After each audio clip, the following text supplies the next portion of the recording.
There's so many negative stories about foreigners investing in the Philippines through their Filipina. Many have been scammed. Also, many have failed businesses and eventually have to shut it down. So, my question to you is, should foreigners invest through their Filipina, and why would it be a good or bad idea? I am disappointed on those Filipinas who scam foreigners because it creates a bad reputation of our country po. Do you have a boyfriend or what? Single right now, fresh from breakup. Oh no! Mama, how old are you po, ma'am? 30. 30. You know, ma'am, here in the Philippines, it's very common to copy each other. So, especially when they see, like, oh, he's successful, oh, she is successful. So, I have to do that exactly. So, how do you feel about it? Single or in a relationship? Single. How long have you been single? 5 years. 5 years. Okay. Have you ever thought of having a foreigner partner, like in the future? Yeah. Yeah. There's so many negative stories about foreigners investing in the Philippines through their Filipina. Many have been scammed. Also, many have failed businesses and eventually have to shut it down. So, my question to you is, should foreigners invest through their Filipina, and why would it be a good or bad idea? Uh, I think it's depend to the foreigner. Based on my some experience. Mm, nawala ako. Okay. Like if he trusts her partner or her girlfriend, why not he invest here in the Philippines like a house. Like if he wants to stay here in the Philippines, like he want to build a family here, why not to invest some house like that. Okay. So it's a good idea, right? Yeah. But are you aware that there are so many bad experiences of foreigners here in the Philippines because, the Filipinos scam them, or after for like years, they just left them with no money, homeless, or Yeah. even some foreigners I've seen on social media, they are on the street. Are you aware of that? Yes. Okay. Do you think foreigners should be scared if they are going to invest through their Filipina? I think it's depend naman to the situation because there's a lot of people naman who you can trust and there's a people naman that you're not can trust. You are You cannot. you cannot trust. Yeah. Okay. It depends. Okay. So, do you know anyone, like, let's say a foreigner trusting their Filipina? Yeah, I know. My like example, my auntie and my uncle. They are not married yet. It's they are girlfriend and boyfriend. But my uncle is trusting my auntie. Then my uncle is invest some house and also the business like a business. Then my uncle is support my auntie for to that business and they have a own house na here in the Philippines. That's very Yeah. beautiful. They have house and Yeah. business, Yeah. and they're not even married yet. Yes. Yeah. And they have one daughter. Oh, they have a baby. Yeah. That's very cute. Okay, so um since you mentioned about the business, you know anyone actually, Yeah. a foreigner that is, in a relationship with a Filipina. What is a good business for a foreigner and a Filipina in the Philippines? Yeah. Uh, for that, I think it's depend to the both of them. Like my auntie is interesting with land and renting, like apartment renting. Yeah, and my uncle is also support my auntie for that business that my auntie is deciding like having a store, having a apartment, rent apartment. Yeah, So they have not just one business. yeah, yeah, They have store yeah. and real estate apartment, guys. Yeah. Wow, that is so cool. Apartment, that's a good business actually here in the Philippines. Apartment, real estate, right? It will give you money, a lot of money. If there's renters, I mean, if there's renters, it's good money. Real estate. Okay. So that is a good business here, right? In the Philippines for foreigner and the Filipino. Real estate and store. What kind of store? Sari-sari store. Sari store. Do you think Sari store will make you successful or rich? Yeah, I think it's depend naman how you manage the store. But my auntie's parent, like my grandmother, is managing the sari-sari store. Oh, is it a big Sari store or small? It's not big, but it's like, yeah, It's like good, yeah, like it gives money, right? not big, not small, but yeah, it's I can explain it. Just like enough, like Yeah. fine, like is it common here in the Philippines to copy each other's businesses, especially if someone saw someone that is successful or their business is getting successful? Is it common here to copy each, their business like that? Yeah, it's in the Philippines. It's common. Like you're having a sari-sari store, then someone's gonna copy you. I think in their mind, like you are a successful business. Like you have a successful sari-sari store. Then why not? I'm copying your business. Then I'm gonna have a lot of money. Like The they are same thinking. thing. Yeah, the same thing. Okay, that's their what do you call this? That's what they're thinking, right? Their Yeah. mindset. If they copy that person with successful business, they're gonna be successful as well. Yeah. Yeah. Okay.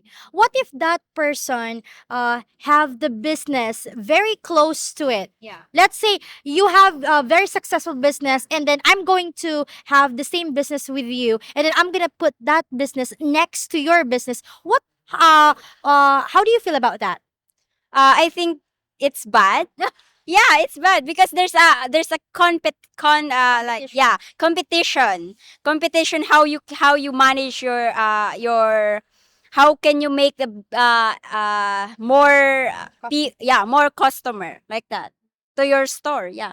Okay. So their customers going to be half now, right? Yeah. Instead of having all of it for you only, then now that I'm here having the same business, it's gonna be half half Yeah. now, right? Yes. Okay. Or worst is you might lose customer, right? Yeah. That's the problem. Okay, so it's bad for you, right? But I think it's depend naman how you manage your store, like in the price.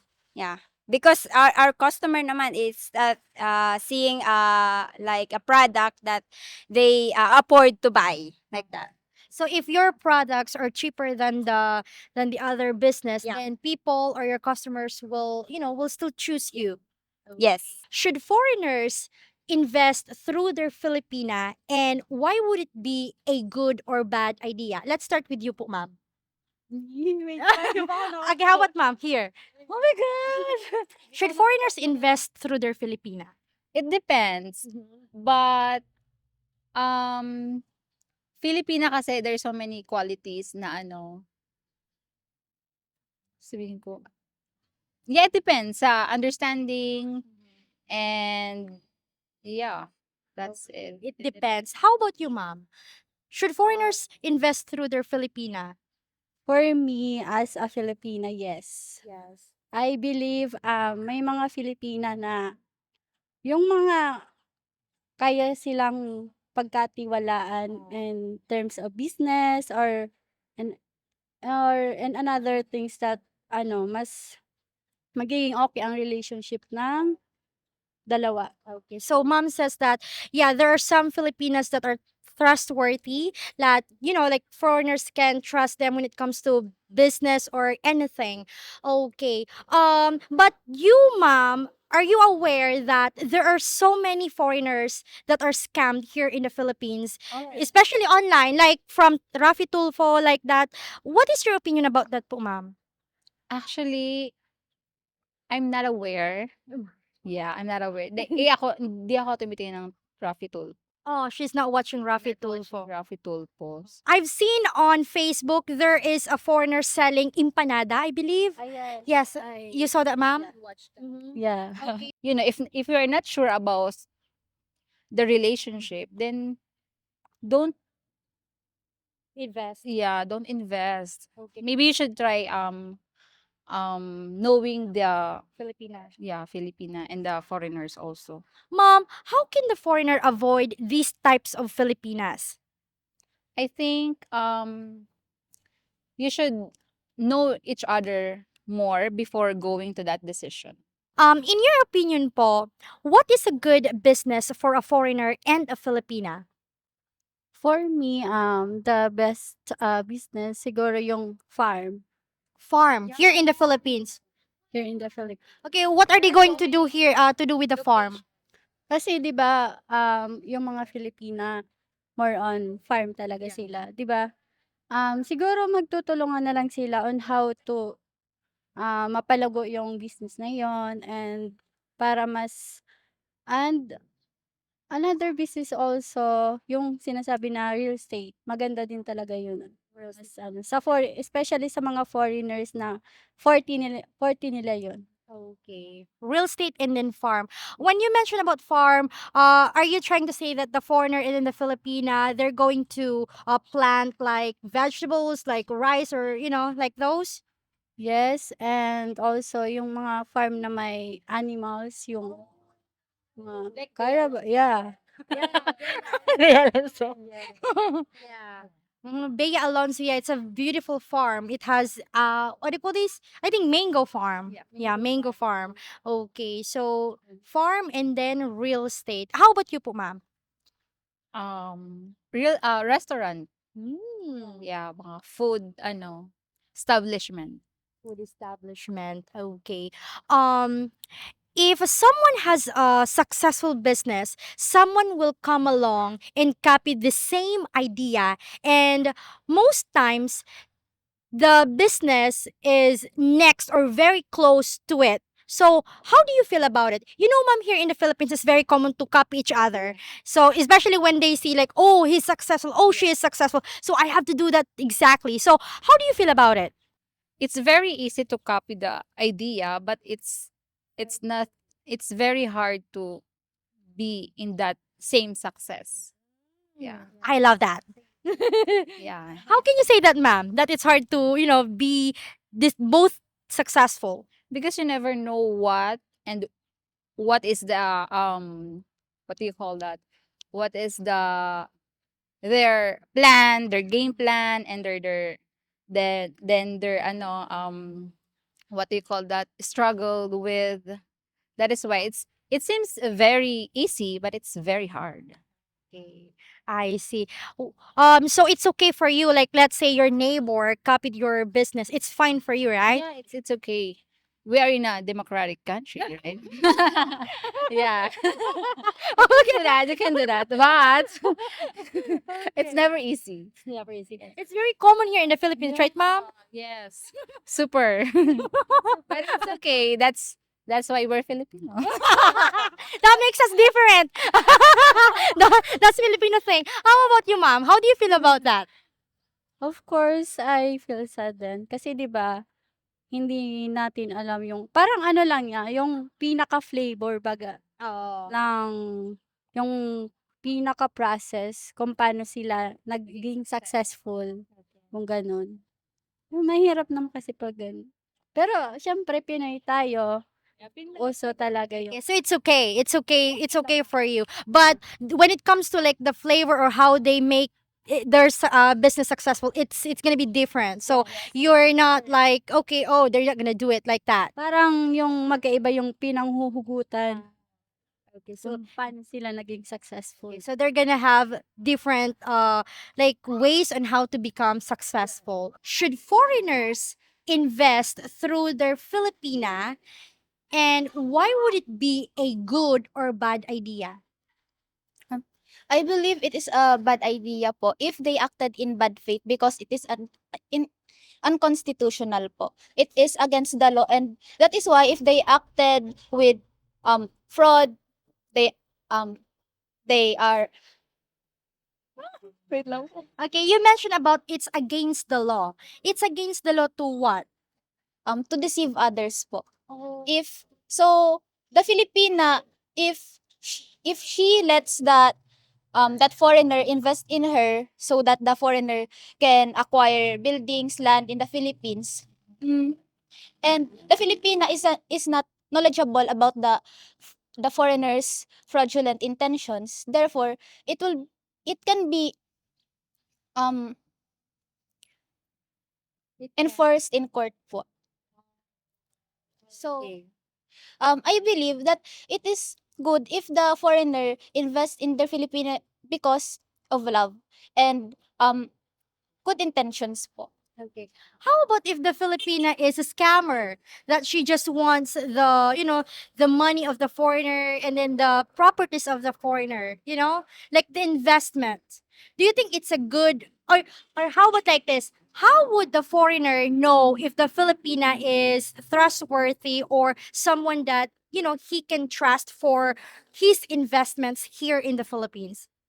So I believe that the foreigner could I would be able to know if the Filipina is trustworthy by first looking at her background, whether she is she does not have an unclean background po. For example, with frauds happening. If the foreigner invested in the Filipina because he loves her po, and the Filipina is a scammer, and so the foreigner would the foreigner would have the burden of proof po to really to provide evidence that the Filipina is um doing scam. Okay. Are you aware that there are so many foreigners, especially around, I mean, all over social media, YouTube, like from Rafi Tulfo? Have you ever heard about these foreigners being scammed of the Filipinas? What is your opinion about that? I am disappointed in those Filipinas who scam foreigners because it creates a bad reputation of our country po, because we are known as being hospitable, and yet some Filipinas scam other people from foreign countries, and it is bad po. It is bad. Okay. Um, what do you call these? What can the foreigner do to avoid these things to happen to them? First, if the foreigner should be um You mentioned earlier that they should do a background check, right? Aside from that, what else? Like, for example, he's very in love to the Filipina because the Filipina is so beautiful. How can he avoid that to happen to him? firstly po, I think the foreigner should be first legally settled in the Philippines so that he can work or he can investigate with the government po. And also meet her family, right? Aside from that, okay. Uh-huh. In your opinion, Be, what is a good business for a foreigner and a Filipina in the Philippines? One of the businesses that I think is good for the foreigner and the Filipina is for example cuisine po, restaurant. The foreigner and the Filipina can um contribute their knowledge about Filipino cuisines and foreign cuisine so that they can provide products and services such as food and catering to people that are unique and um Something different, right? yes. Yes. A combination of, let's say, Western cuisine and then Filipino cuisine, right? Yes. Yeah, that's very unique. I would really love to visit that if there's one here in the Philippines. Okay.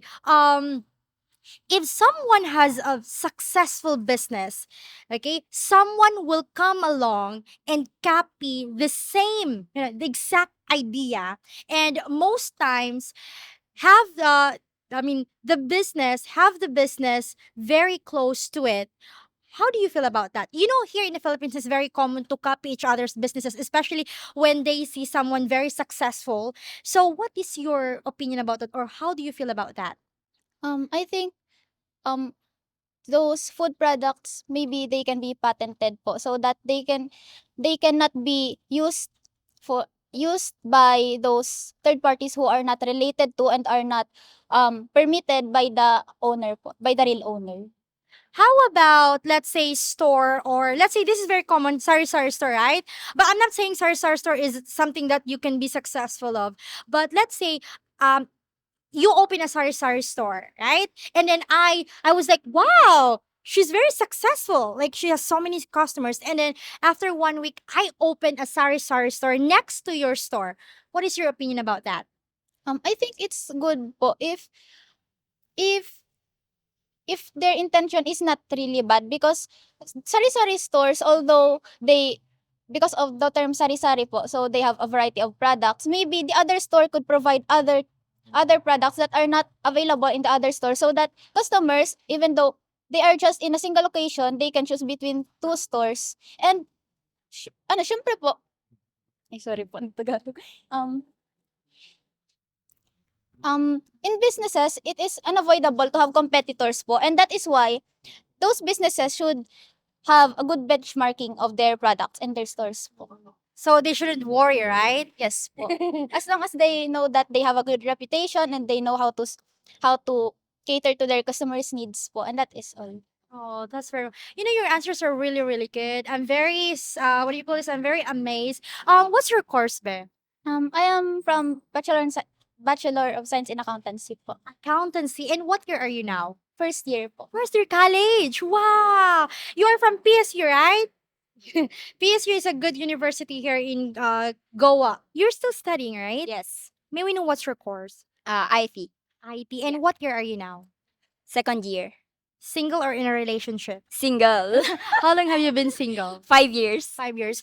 Okay. Have you ever thought of having a foreigner partner, like in the future? Yeah.